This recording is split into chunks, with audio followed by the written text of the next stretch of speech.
Guys, welcome to basics to UPSC. इस channel से हम आपका फाउंडेशन लेवल से एक एक्सेलेंट लेवल तक का प्रिपरेशन कराने का प्रयास करेंगे। चैनल का ये शुरुआत है और ये शुरुआत हम यूपीएससी एग्ज़ाम्स का इंट्रोडक्शन से करेंगे। So let's know about what is UPSC.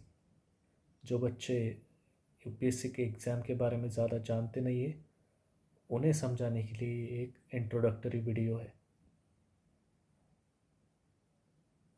जैसे कि आप इमेज देख रहे हैं, जो पिक्चर आपके सामने है वो है यूपीएससी ऑफिस का, यानी जहाँ पे यूपीएससी का दिल्ली में लोकेशन है, उस जगह का ये पिक्चर है, उसके फ्रंट गेट का। यूपीएससी को इंग्लिश में यूनियन पब्लिक सर्विस कमीशन कहा जाता है और हिंदी में उसे संघ लोक सेवा आयोग कहा जाता है। तो हम अब देखेंगे कि ये एग्ज़ाम क्या रहता है, कैसा कंडक्ट किया जाता है, कौन सी सर्विसेज इसमें आती है, कौन ये एग्ज़ाम दे सकता है, कौन ये एग्ज़ाम नहीं दे सकता है। स्टेप बाय स्टेप हम इसको समझेंगे। This Union Public Service Commission conducts exam for group A and group B services.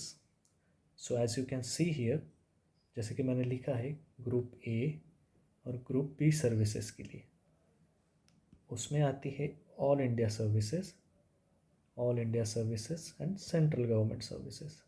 अब ऑल इंडिया सर्विसेज में 3 सर्विसेज आती है, वो है आईएएस, दूसरा आईपीएस, तीसरा Indian Forest service, not foreign, Indian Forest service. ये तीनों है ऑल इंडिया सर्विसेज। ठीक है, इनका मेंशन कॉन्स्टिट्यूशन ऑफ इंडिया में है, इसलिए ये सर्विसेज को एक खासा महत्व दिया जाता है क्योंकि इनका मेंशन कॉन्स्टिट्यूशन ऑफ इंडिया में है। Apart from this 3 services, other services इसमें है Indian Forest Service, Indian Foreign Service, Indian Revenue Service, Indian Postal Account Service, then IRS भी आता है इसमें, Indian Revenue Service, Indian Railway Account Service, ICS आता है, ICLS that is Indian Corporate Law service.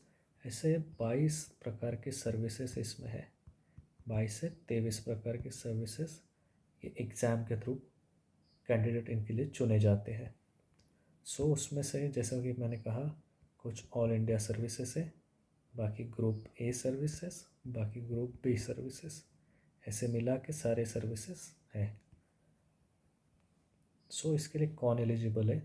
तो जिस बंदे का ग्रेजुएशन हो चुका है, ग्रेजुएशन या ग्रेजुएशन के फाइनल ईयर में है वो स्टूडेंट ये एग्ज़ाम के लिए अपेयर हो सकता है। एक तो आप फाइनल ईयर में चाहिए और एल्स आप ग्रेजुएट चाहिए, ये इसकी कंडीशन है। ठीक है, आपको पता चल गया है group A service, group B service, उसके बाद सर्विस के सारे नाम आपको पता चल गए। Now let's move to the age limit and attempt limit. Age limit ये होता है कि आप कौन से एज तक ये एग्ज़ाम दे सकते हैं। अटेम्प्ट लिमिट मतलब आप कितनी बार ये एग्ज़ाम दे सकते हैं। Age limit for open category is 32 years, यानी 32 साल तक वो स्टूडेंट एग्ज़ाम दे सकता है और वो 6 बार एग्ज़ाम दे सकता है। समझ रहे हो आप? नाउ यहाँ पे अगर आप बोलोगे कि सर एग्ज़ाम देना मतलब क्या? अगर आपने फॉर्म फिल किया, राइट, तो फॉर्म फिल करना ये आपका अटेम्प्ट काउंट नहीं किया जाएगा। बट आप फॉर्म फिल करने के बाद जब आपका हॉल टिकट आता है, जब आपका एग्ज़ाम का डे होता है, वहाँ पे आप एग्ज़ाम के डेट में उस हॉल में जाते हो और वो अटेंडेंस शीट जो होता है, अटेंडेंस शीट आप जब साइन करते हो, आपका जो कुछ भी है वो आपने अगर साइन किया तब आपका एक अटेम्प्ट काउंट होगा। मेयर फॉर्म भरना इज़ नॉट एन अटेम्प्ट। समझ में आ रहा है? एग्ज़ाम हॉल में जाके जब आप साइन करोगे, वह अटेंडेंस शीट पे वो होगा आपका अटेम्प्ट, तब आपका अटेम्प्ट काउंट किया जाएगा। सो ऐसे 6 अटेम्प्ट ओपन वाला स्टूडेंट देगा।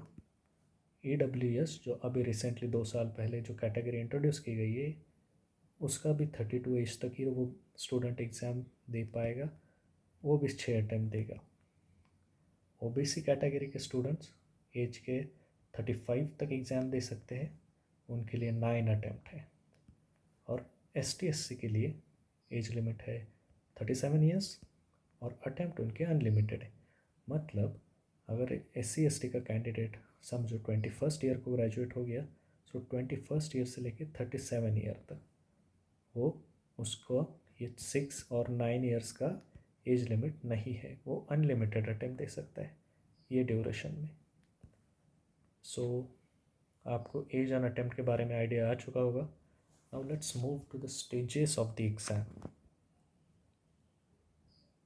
सो UPSC एग्ज़ाम्स जो होता है वो 3 स्टेजेस में कंडक्ट किया जाता है। First is prelims, second is mains, third is interview.